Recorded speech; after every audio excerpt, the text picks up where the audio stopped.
Hi this is CSAT class number 18। आज हम पढ़ेंगे सेट्स और एक रीडिंग कॉम्प्रिहेंशन भी सॉल्व करेंगे। Sets, okay. ये बेसिक न्यूमरेसी चल रहा है। Sets and functions, clocks, calendar, area, perimeter, इस पोर्शन को क्विकली कवर करके we will move to next portion in upcoming in this week itself. Okay, so let us begin. Set क्या होता है? सेट मतलब होता है एक पर्टिकुलर टाइप ऑफ थिंग्स हैं, उनको ग्रुप में आपने रख दिया, so that is called set. Set, तो सेट मतलब एक कलेक्शन होता है। कलेक्शन होता है सम वेल डिफाइंड ऑब्जेक्ट्स का। लैंग्वेज हमेशा मैथ्स में भी इंपॉर्टेंट होती है, डेफिनेशन। तो सेट्स क्या होते हैं? कलेक्शन होता है वेल डिफाइंड ऑब्जेक्ट्स का। कोई भी एक वेल डिफाइंड ऑब्जेक्ट्स है, जैसे कि हमने बोला ये सेट है स्टूडेंट्स का, ये सेट है से चेस के पीसेस का, ये सेट है कार्ड्स का। तो ऐसे ही कोई भी वेल डिफाइंड ऑब्जेक्ट है, हमने डिफाइन कर दिया कि ये वेल डिफाइंड ऑब्जेक्ट है। ये सेट है उन लोगों का जिनको टी पसंद है, ये सेट है उन लोगों का जिनको कॉफी पसंद है, ये सेट है उन लोगों का जिनका ऑप्शनल ज्योग्राफी है। तो दीज आर सेट्स। सेट्स मतलब होता है एक कलेक्शन। सभी एक जैसे लोग, कोई भी वेल डिफाइंड ऑब्जेक्ट का हमने एक डेफिनेशन बनाया और उसको बोल दिया ये एक सेट है उन वेल डिफाइंड ऑब्जेक्ट्स का। फंक्शन एक रिलेशन होता है between a set of inputs to the set of possible output. तो फंक्शन क्या होता है? काइंड ऑफ एक मशीन होता है, मशीन। इसमें एक सेट ऑफ इनपुट आएगा, सेट ऑफ इनपुट आएगा और उस मशीन से जो इनपुट है उसके करस्पॉन्डिंग एक सेट ऑफ आउटपुट आएगा। सो दिस इज फंक्शन। फंक्शन, तो फंक्शन क्या होता है? फंक्शन होता है एक मशीन। सेट क्या होता है? एक डेफिनेशन है, कलेक्शन है वेल डिफाइंड ऑब्जेक्ट्स का। ओके, ये एक बहुत बड़ा मिथ है कि मैथ्स में हमको डेफिनेशन और लैंग्वेज पे ध्यान नहीं देना होता है। नो, डेफिनेशन जो है वो मैथ्स में भी बहुत इंपॉर्टेंट होती है। So set is generally a collection of some well defined objects. और फंक्शन क्या होता है? ये रिलेशन होता है, एक इनपुट है, सेट ऑफ इनपुट है और उसके करस्पॉन्डिंग एक सेट ऑफ पॉसिबल आउटपुट हो रहा है। अगर हम कॉम्पिटिटिव एग्जामिनेशन स्पेशली यूपीएससी की बात करें, सारे सवाल यहीं से आए हैं अभी तक, और वो है सेट। तो we may define A to be a set of odd number. तो देखो ये क्या हुआ? वेल डिफाइंड डेफिनेशन हो गई, ऑड नंबर एक डेफिनेशन हो गई, सारे ऑड नंबर्स का एक कलेक्शन हुआ, तो उसको बोला एक set A. Integer is called an odd number if it is divisible by two. तो दो कंडीशन होती है, वेल डिफाइंड ऑब्जेक्ट होना चाहिए और एक कलेक्शन होना चाहिए, तो उसको हम बोलते हैं सेट। ओके, अब इसको हम ऐसे लिख सकते हैं जैसे x is an even integer, even integer. So this is the way we write कि x is a set this a, where x is not element of set a, तो हम लिखेंगे x is not element of a। ये जो letters दिख रहे हैं ना आपको, ये बेसिकली सब ग्रीक वर्ड्स होते हैं, जैसे ये ग्रीक अल्फाबेट होते हैं। ये हमें कई बार मैथ्स में अभी भी हम इसे यूज करते हैं, जैसे अल्फा हुआ which is like this, beta, gamma.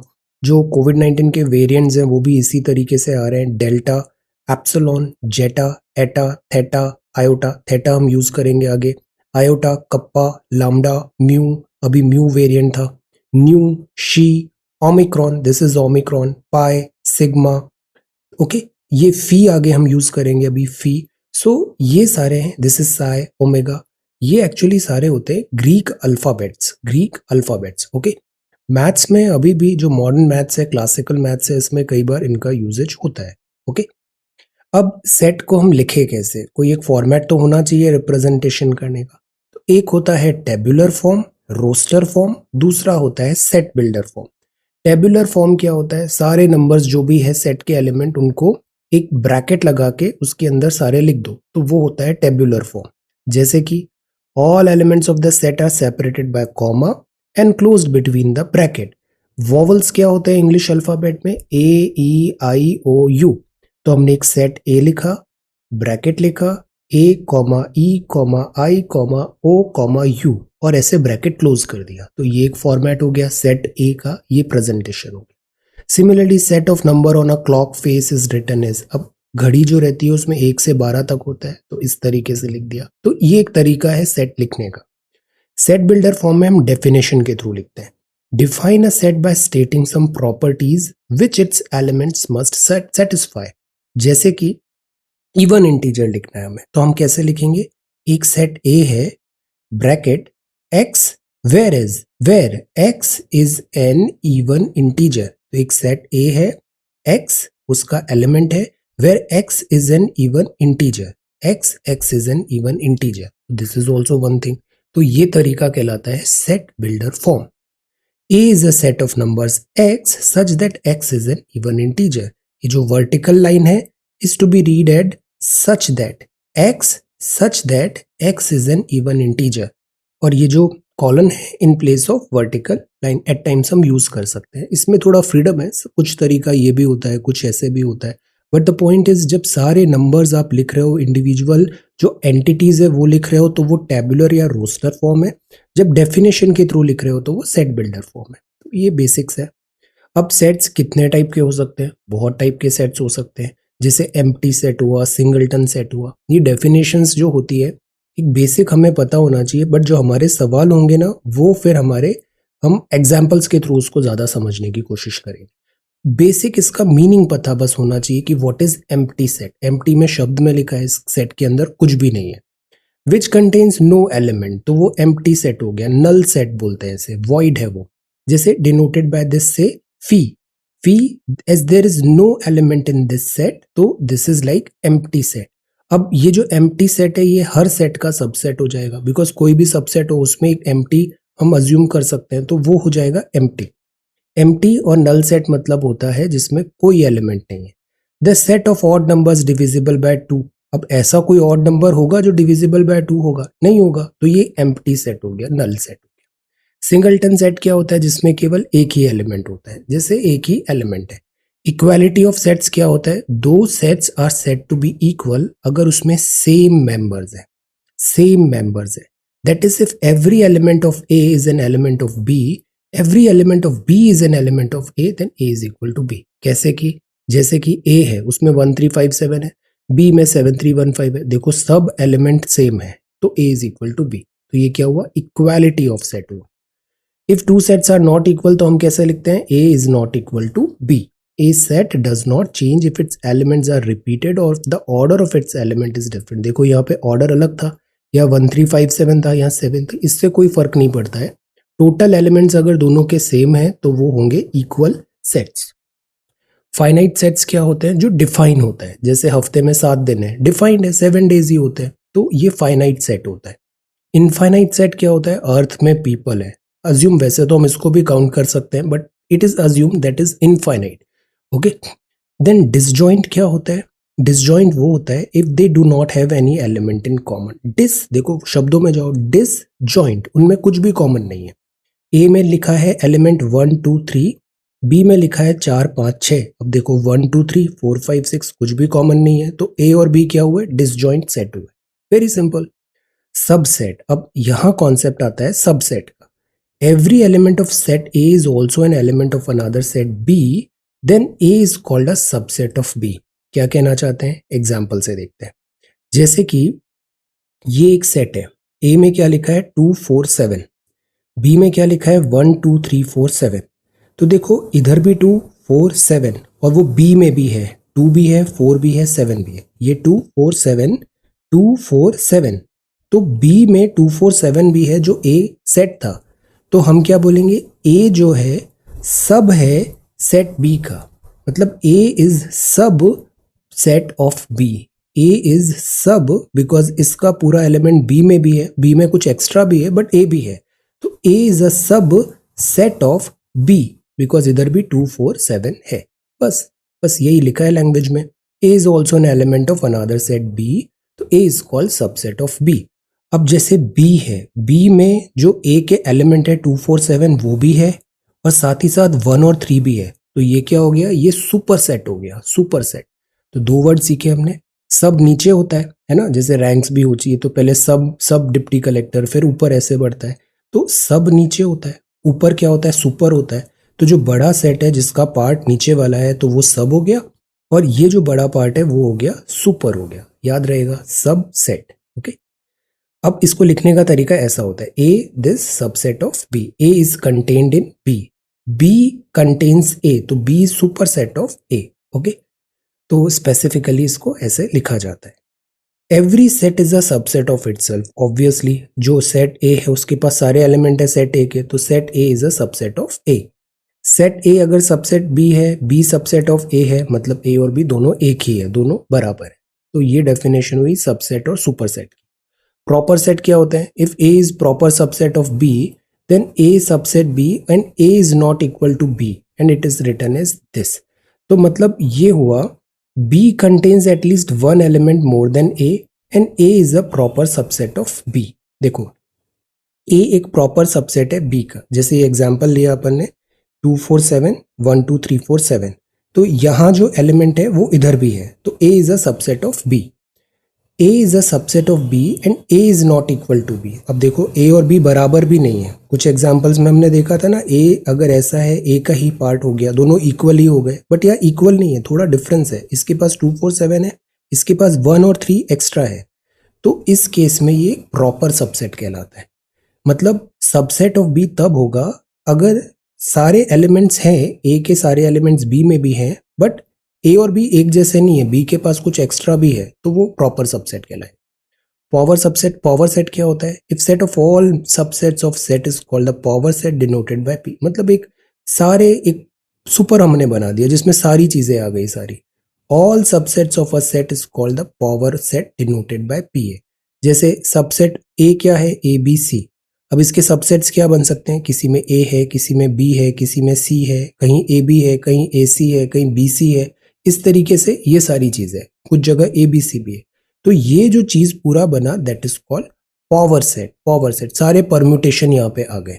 तो पावर सेट ऑफ ए क्या होगा? इसमें जितने पॉसिबल सबसेट्स बन सकते हैं वो सारे लिख दो। या तो एम्प्टी हुआ, या केवल ए का या बी का या सी का, ए बी, इस तरीके से सारे परम्यूटेशन लिख दिया हमने। पॉसिबल सेट्स जो बन सकते हैं इन तीन एलिमेंट से ए बी सी के, तो वो कहलाता है power set. n is the number of element of set A, then the number of subset A कितना होगा? 2 to the power n से हम ये आ जाता है। जैसे ये यहाँ कितने हुए? 1 2 3, तीन एलिमेंट है, तो इसके पावर सेट कितने बनेंगे? एलिमेंट कितने? 1 2 3, तो पावर सेट कितने बनेंगे? 2 to the power 3, that is 2 into 2 4, 4 into 2 8। 8 देखो 1 2 3 4 5 6 7 और एम्प्टी 8। इस तरीके से पावर सेट बन जाते हैं। यूनिवर्सल सेट क्या है? जितने भी पॉसिबल जो केसेस है, all the sets under consideration are the subsets of a fixed set U, तो वो यूनिवर्सल सेट हो गया। ओके, जैसे जितने भी इंटीजर्स हैं वगैरह सब नंबर लाइन पे आ गए, तो वो एक यूनिवर्सल सेट हो गया, सारी चीजें उसमें आ जाती। तो बस इसका बेसिक हमें थोड़ा नाम और डेफिनेशन पता होना चाहिए। एम्प्टी क्या है, सिंगलटन, इक्वालिटी का क्या मतलब होता है, फाइनाइट इनफाइनाइट डिसजॉइंट सबसेट का मतलब क्या होता है, प्रॉपर, पावर और यूनिवर्सल सेट का बेसिक एक चीज पता होनी चाहिए। सवाल डायरेक्ट ये नहीं आएगा, इससे डिराइव्ड आएगा किसी एप्लीकेशन पे। ओके, अब दूसरी चीज समझते हैं ऑपरेशंस कैसे करना है। इसमें हम देखते हैं यूनियन क्या होता है। यूनियन क्या होता है? तो union of two sets A and B होता है all elements which belong to A और बी और टू बोथ, और ये रिटर्न है ए यूनियन बी की तरह। ए यूनियन बी की तरह मतलब सारे वो एलिमेंट्स ले लो, या तो वो ए में है या तो वो बी में है, और वो जो सेट बनेगा वो कहलाएगा ए यूनियन बी। जैसे कि अगर ए एक सेट है जिसमें 1 3 5 7 9 दिया है, बी एक सेट है इसमें 2 4 5 6 9 दिया है, अब सारे एलिमेंट्स इसके देख लो, सारे एलिमेंट्स इसके देख लो, दोनों को मिला लो, तो वो हो जाएगा ए यूनियन बी। तो वो जो मिला हुआ सेट बनेगा उसमें 1 भी होगा, 2 भी होगा, 3 4 5 भी होगा, 6 7 9। ऑब्वियसली एक एलिमेंट एक ही बार लिखेंगे, पर इस एलिमेंट में ए के भी सारे एलिमेंट्स हैं ए यूनियन बी में, बी के भी सारे एलिमेंट्स हैं इस ए यूनियन बी में, तो दिस इज कॉल्ड यूनियन। तो ऐसे होता है A union B, A B सारे जो कॉमन हैं, सारी चीजें जो elements of A and B है, दोनों को हमने लिख लिया, तो वो ए यूनियन बी होता है। अब ए यूनियन बी लिखो या बी यूनियन ए लिखो, दोनों सेम चीज है, तो इसको कॉम्यूटेटिव लॉ बोल देते हैं। A is any set then A union A union A मतलब ए ही होगा। ए यूनियन एम्प्टी होगा, एम्प्टी तो कुछ लेके आ नहीं रहा है, तो वो भी फिर ए ही होगा। ए यूनियन ए कुछ नया नहीं आया, ए यूनियन एम्प्टी कुछ नया नहीं आया, तो ए एंड बी दोनों सेट है। A is a subset of A union B is a subset of A union B. Obvious सी बात है, ये ए था 1 3 5 7 9, बी था 2 4 5 6 9, ए यूनियन बी में ये सब के सब आ गए, तो जो ए के एलिमेंट्स हैं 1 3 5 7 9 वो ऑब्वियसली इसका सबसेट हुआ ना ए यूनियन बी का। इसमें इधर के एलिमेंट सारे यहाँ दिख रहे हैं, तो A is a subset of A union B. Similarly B is also a subset of A union B. Very easy. और तो बस अब इसी को मैथ्स में लिख दिया है इन्होंने कि एक्स एक सेट है ए यूनियन बी का, X set A X set B, तो इस तरीके से वो यूनियन हो जाएगा। A is a subset of A union B is a subset of A union B. अब ए बी सी तीन सेट है, तो A union B union C. तो यूनियन में ऐसा होता है कि आप ब्रैकेट शिफ्ट कर सकते हो, कोई डिफरेंस आता नहीं है। A union B union C करो या A union B union C कर दो, बिकॉज इधर जो एलिमेंट्स आएंगे वो कॉमन फिर आगे कैरी फॉरवर्ड नेक्स्ट में भी हो जाएंगे। सो इससे कोई डिफरेंस आता नहीं है, बोथ आर सेम थिंग।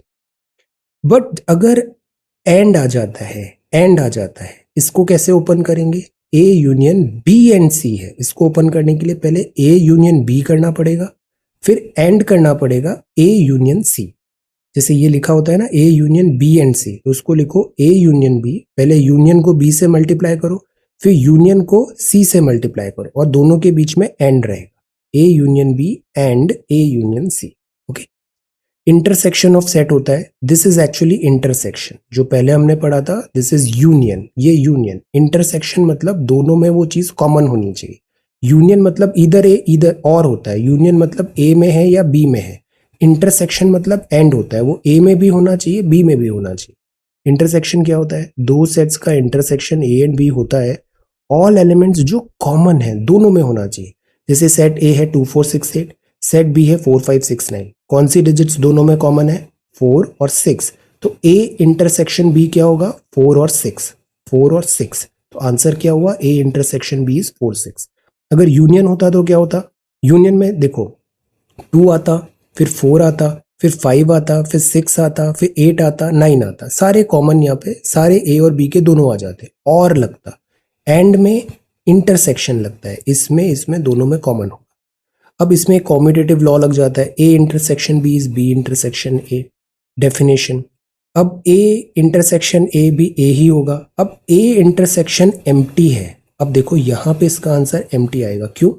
क्योंकि ए के पास वो एलिमेंट होना चाहिए और वो एलिमेंट एम्प्टी के पास भी होना चाहिए, बट एम्प्टी के पास तो कोई एलिमेंट है ही नहीं, तो कॉमन क्या हुआ दोनों में? एम्प्टी कॉमन हुआ।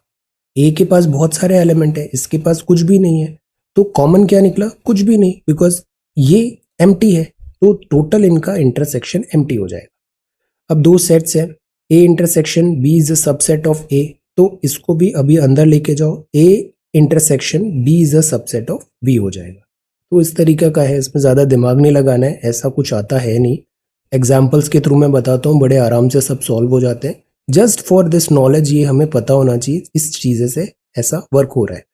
एसोसिएटिव लॉ क्या होता है अब ये पता होना चाहिए। A intersection B intersection C है, A intersection B intersection C कर दो, कोई डिफरेंस नहीं हो रहा। डिस्ट्रीब्यूटिव में इसको अंदर बी के साथ लाओ, फिर यूनियन ए इंटरसेक्शन सी कर दो। A intersection B union A intersection C हो जाएगा, तो ये डिस्ट्रीब्यूटिव हो गया। नथिंग टू वरी, ये सब बिना उसके भी ऐसे ही सॉल्व हो जाएगा। मैं अभी वेन डायग्राम बताऊंगा, सब फटाफट सारे आंसर्स आ जाएंगे।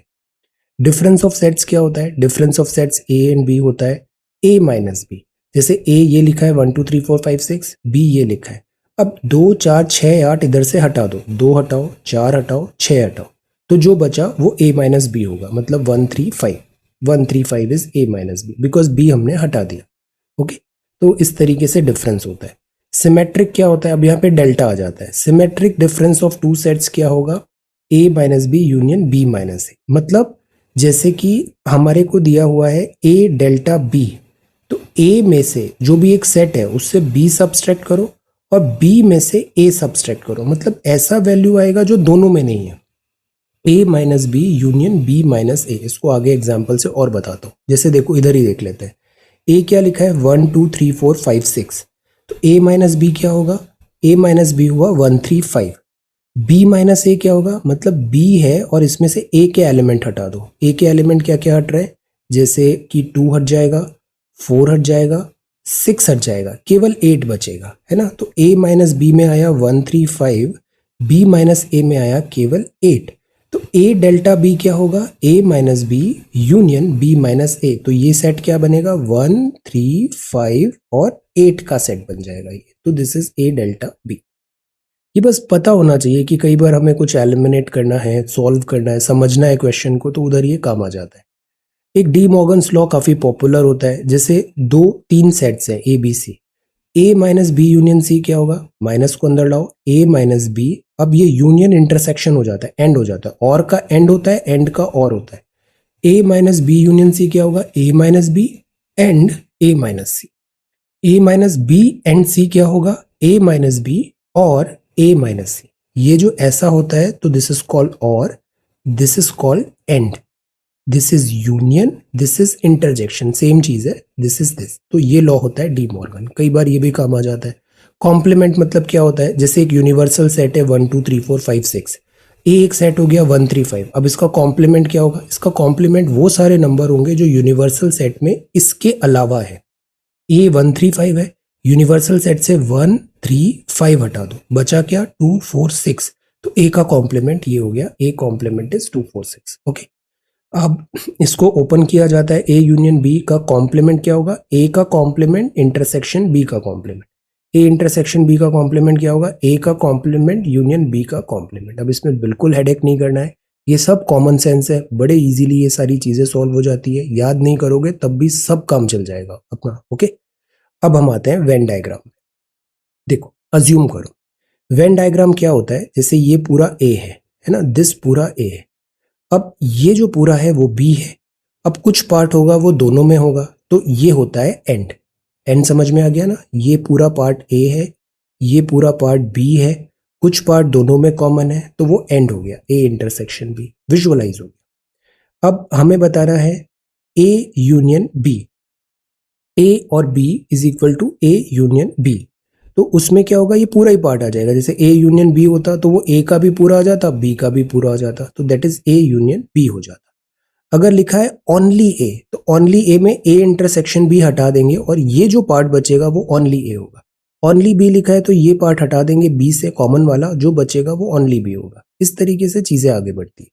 ओके, ओनली ए केवल इधर वाला हुआ, ओनली बी केवल यहां वाला होगा। ओके, अब एन ए यूनियन बी दिया हुआ है तो वो क्या होगा, n A plus N B minus n A intersection. ये एक बार हम क्यों कॉमन हटाते हैं, क्योंकि देखो हमने एन यूनियन बी करना है, एन ए यूनियन बी करना है, मतलब वो एलिमेंट ए में भी होना चाहिए, वो एलिमेंट बी में भी होना चाहिए।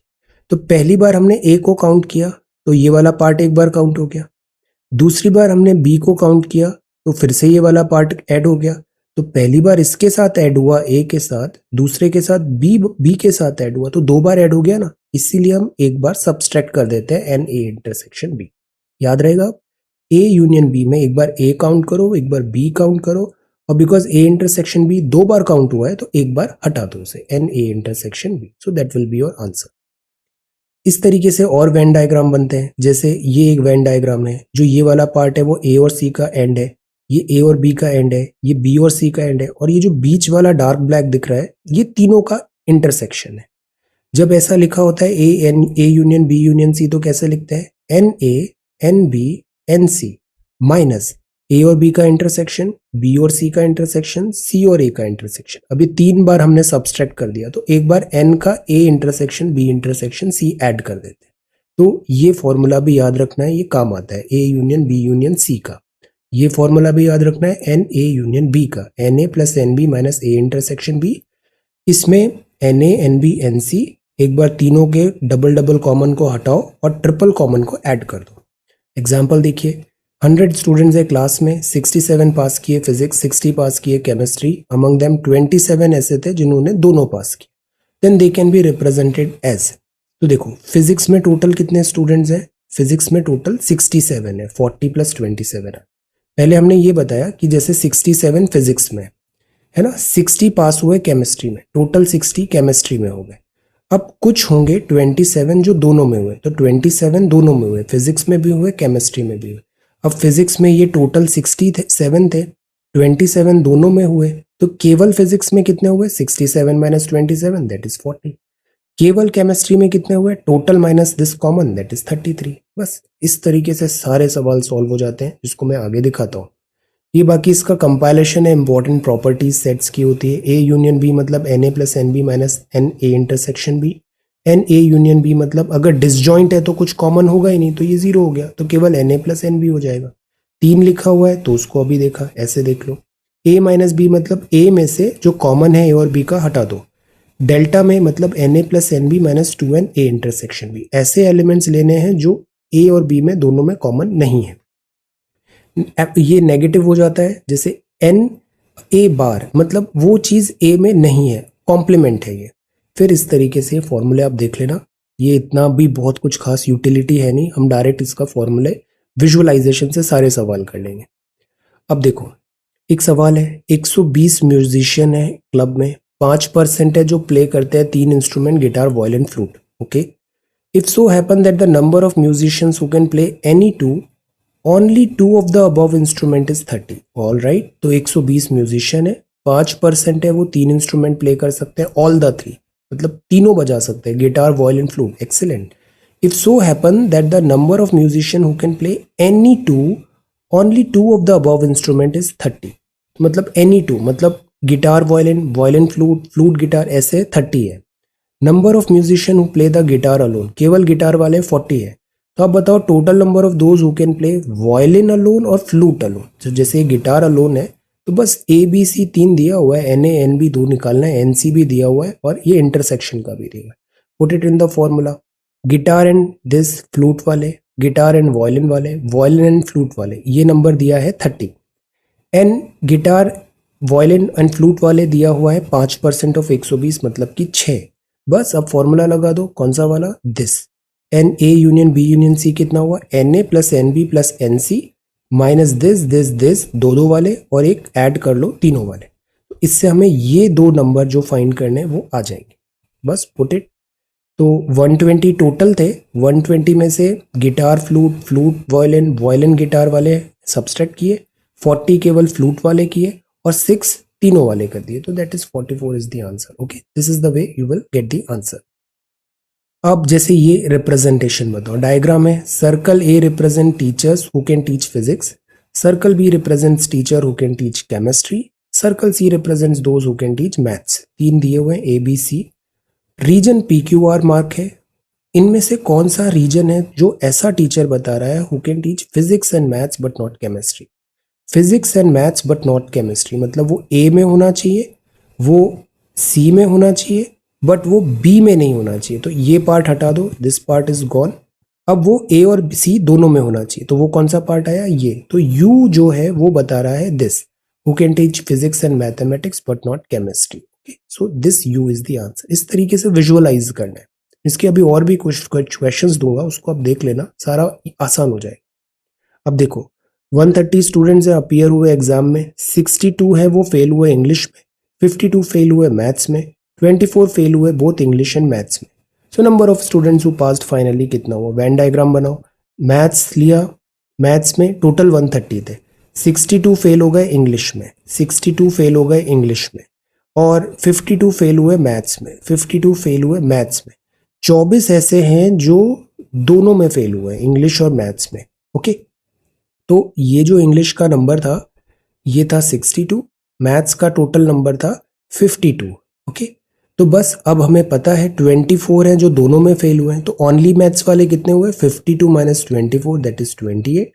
ओनली इंग्लिश वाले कितने हुए, 62 माइनस 24 दैट इज 38। बस टोटल फेल्ड या तो ऐसे निकाल सकते थे, टोटल फेल्ड 28 प्लस 24 प्लस 38 आ गए 90। तो टोटल पास कितने होंगे, टोटल 130 थे, तो 130 minus 90 that is 40। Very easy. बस हमें वेन डायग्राम में उसको जमाना है अच्छे से। कॉमन कितने हैं, 24, तो 52 माइनस 24 केवल मैथ्स में फेल्ड इतने हो गए, 62 माइनस 24 केवल इंग्लिश में फेल इतने हो गए, और टोटल में से 90 सब्सट्रैक्ट कर दो, टोटल फेल, तो you will get the answer 40। Okay, अब इसको भी वेन डायग्राम से करते हैं। 50 students admitted to a nursery class, some students can speak only English, कुछ केवल इंग्लिश बोलते हैं, some can speak only Hindi, 50 में से कुछ केवल हिंदी के हैं, कुछ केवल इंग्लिश के। 10 स्टूडेंट ऐसे हैं जो दोनों बोलते हैं, Hindi and English. If the number of students who can speak English is 21, केवल इंग्लिश वाले 21 हैं, then how many students can speak Hindi and how many can speak only Hindi and how many can speak only English. देखो बिल्कुल नहीं डरना है, पहले यहाँ लिखा है 50 स्टूडेंट है, कुछ स्टूडेंट है जो स्पीक करते हैं ओनली इंग्लिश, कुछ ओनली हिंदी। सबसे पहले क्या लिखा है, कॉमन लिखा हुआ है। 10 स्टूडेंट है जो दोनों हिंदी इंग्लिश बोलते हैं, तो उसको ऐसे बीच में लिख लो, 10 इंग्लिश हिंदी दोनों वाले। अब क्या लिखा है, 50 स्टूडेंट्स एडमिट थे, इंग्लिश टोटल बोलते हैं 21। तो इंग्लिश वाले स्टूडेंट कितने हो गए, 21 इंग्लिश वाले स्टूडेंट है। अब ये जो पूरा ब्रैकेट है ये 21 का है, दिस ब्रैकेट इज 21। अब ये ब्रैकेट 21 का है, दिस ब्रैकेट इज 21, तो ये वाला पोर्शन कितना होगा, ये वाला पोर्शन ये हम फाइंड कर लेते हैं। तो ओनली हिंदी कितने हुए, ये जो टोटल थे 50 स्टूडेंट्स में से सारे इंग्लिश वाले अलग कर दो, तो जो बचेंगे वो केवल और केवल ओनली हिंदी वाले बचेंगे। ओनली हिंदी मतलब ये वाला पोर्शन बचेगा टोटल में से। 50 में से 21 सब्सट्रैक्ट कर दो, 29 जो आया वो ये आ गया, केवल और केवल हिंदी बोलते हैं। तो 29 केवल और केवल हिंदी बोलते हैं, 10 हिंदी इंग्लिश दोनों बोलते हैं। अब जो नेक्स्ट है वो है हिंदी, टोटल स्टूडेंट्स हिंदी कितने बोलते हैं, तो देखो 29 जो है वो केवल हिंदी बोलते हैं, 10 हैं वो हिंदी इंग्लिश भी बोलते हैं, तो ये 10 भी हिंदी में आएंगे ना अगर टोटल हिंदी वाले काउंट करें। 29 केवल हिंदी है, 10 हिंदी इंग्लिश है, तो 39 टोटल हिंदी के स्टूडेंट्स हो गए, टोटल हिंदी के स्टूडेंट्स 39 हो गए। अब ओनली इंग्लिश अगर हमें बताना है तो टोटल इंग्लिश कितने स्टूडेंट्स बोल रहे हैं, 21, 10 जो हैं वो हिंदी इंग्लिश दोनों बोल रहे हैं, तो ओनली इंग्लिश वाले 21 minus 10 that is 11, that is 10, 21 minus 11 that is 11, ये 11 हो जाएगा। 21 में से अपन ने 10 सब्सट्रैक्ट कर दिए जो केवल इंग्लिश हिंदी दोनों बोल रहे थे, तो 21 minus 10 that is 11। Very easy, बस इसको ऐसे वेन डायग्राम में बना के विजुअलाइज करना है, बहुत इजीली आंसर यहाँ पे आ जाता है। और ये चीज एग्जाम में बड़ी इजी भी होती है बनाना। जैसे ये देखो, in an examination every candidate took physics और मैथ्स और बोथ। 65.8 ने फिजिक्स लिया, 59.2 ने मैथ्स लिया। वेन डायग्राम बना दिया, मैथ्स का 59 है, फिजिक्स का इतना है। टोटल नंबर ऑफ कैंडिडेट्स इतने हैं, आपको बताना है how many took both physics and maths, ये वाला पोर्शन बताना है। अब या तो आप इसको ऐसे कर लो, ये जैसे टोटल अगर हमें यूनियन बताना है तो ये 59.2 ऐड करो, 65.2 ऐड करो, और इसमें से जो कॉमन है वो 2 बार काउंट हो गया, एक बार मैथ्स में हो गया, एक बार फिजिक्स में हो गया, तो एक बार सब्सट्रैक्ट कर दो कॉमन।